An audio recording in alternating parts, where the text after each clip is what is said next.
खबर शामिल करते हैं फैसलाबाद से। चीफ जस्टिस सुप्रीम कोर्ट के हुक्म पर तजावुज़ात के खिलाफ कार्रवाई करते हुए मुतादिद दुकानात मस्मार कर दी गईं। तफसीलात के मुताबिक चन्योट बाज़ार की मेडिसन मार्केट और अनारकली बाज़ार में गैर कानूनी तरीके से तामीर शुदा दुकानात मस्मार कर दी गईं।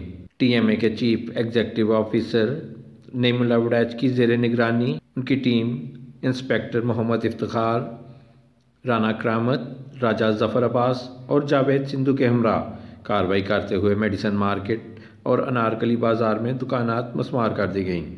तजावुज़ात के खिलाफ कार्रवाई chief justice of Pakistan supreme court के हुक्म पर की जा रही हैं। हशमत खान, CTN न्यूज़, फैसलाबाद।